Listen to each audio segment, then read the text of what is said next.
the TechPoi Facebook group, Charlie posted a really nifty 8-step cat pattern that is based in this root pattern right here. This is 2-pedal in-spin versus 4-pedal anti-spin, which is a nifty pattern in and of itself. Not the first time I've seen it though. A year ago at Fire Drums, Yuta was showing me a whole bunch of same time, same direction hybrids, and it just so happened that this one was one of the ones he showed me, although at the time I wasn't thinking of it as 2-pedal in-spin versus 4-pedal anti-spin. I was just thinking of it as yet another example of a same time, same direction based hybrid, right? Now, there's something very distinctive about this hybrid as opposed to some other polyrhythm hybrids that we play with. Like, say, for example, extension versus triquetra. In extension versus triquetra, you'll notice that if I stop the pattern right here with my poi midway through the 2 bottom pedals of the triquetra, and my other hand at the top of the extension, I'm in same time, same direction, right? If I were to stop it at the other position with the triquetra at the top and the extension at the bottom part of the cycle, it shifts into split time, same direction.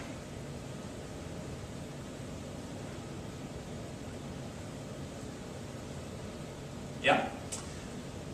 So why do we have the same timing and direction being a constant in this hybrid, but not in this hybrid? Well, the key is the number of downbeats in each of these moves. A triquetra, for example, is a 2 downbeat move. That is, there are 2 downbeats for every downbeat that the hand does. We think of it as being a 3-pedal because it creates 3 lobes as a byproduct. But in the grand scheme of things, the poi is pointing down twice in the process of making this move. In an extension, it's only pointed down once, so this would be a 1-to-1 pattern. A 4-pedal anti-spin is a 3-beat pattern. Charlie and I have actually just been referring to this as a -3 for months now because we've been thinking of everything in parametric terms. And for those of you out there who are playing in that mathematical land with us, you'll know that to get the proper shape out of the parametric equation, the variable that governs the number of iterations of the circle that the poi does has to be multiplied by 3 as opposed to the, or actually technically -3, as opposed to the single downbeat of the hand, right? Well, when we take the 2-pedal in-spin, likewise, it turns out that this is a 3-beat pattern. We do 1, 2, 3 beats. 1, 2, 3 beats. This is a positive 3 as opposed to the 4-pedal anti-spin's -3.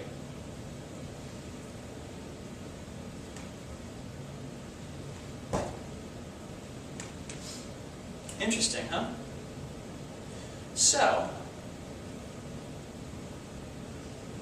if we take any 2 combinations of moves that have the same number of downbeats, theoretically, will we wind up with moves that have the same timing and direction all the way through? Well, as it turns out, yes. Let's take, for example, a triquetra versus its 2-beat in-spin equivalent, which will be a 1-pedal in-spin flower. And in this case, we're going to stick the pedal on the bottom of the pattern. If you add the triquetra back into the equation with the top pedal of the triquetra pointed up, then guess what?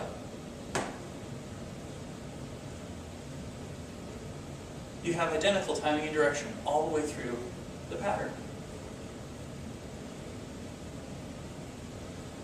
We can see the same relationship in play in the unit circle. That is, if we say take a cat eye, which is a -1-beat pattern, and extension, which is a positive 1-beat.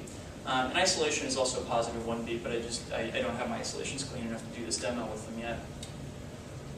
And we contrast the 2 together. Likewise, we find that timing and direction is conserved. If we want to switch that into split opposites with the hands, like we did with all the other patterns, then we're going to want to do it with a horizontal cat eye.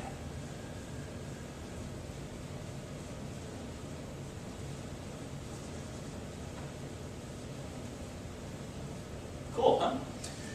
So what about split time same direction? Well, with all these patterns now, we're going to have to change the phasing of it. So our 4-pedal anti-spin versus 2-pedal in-spin still has the right relationship, but we need to change the phasing of one of these patterns in order to get it where we want it to go. So, for example, I can change the -3 or the 4-pedal anti-spin from diamond mode into box mode, and it'll yield this pattern, which conserves split time same direction all the way around.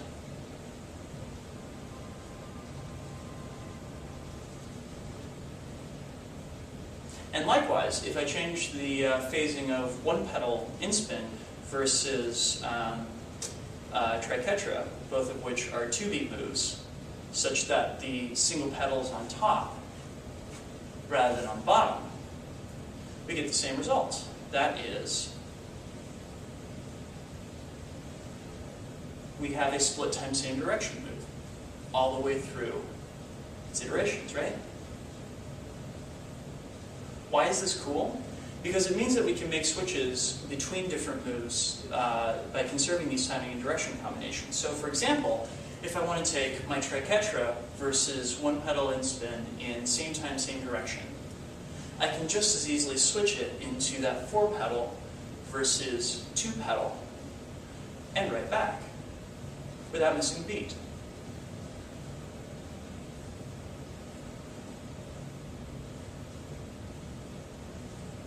And the same thing is true if I'm going split time, same direction. I can opt to switch from here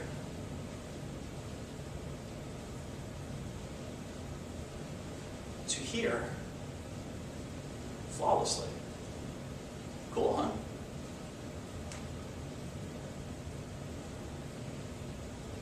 So, when you're doing your spinning then, just so long as you're using 2 patterns that have the same number of downbeats, then you can make those changes wherever the boy happen to mesh up where you want your hands to be. So, yeah, I think this is pretty damn badass. Those of you who are keeping score at home will note that my original hybrid theory that I made a video on like a year and a half ago, which posited that what made a hybrid was that it embodied multiple combinations of timing and direction, and which Tank so very eloquently poked the first hole in. This effectively puts the final nail in it.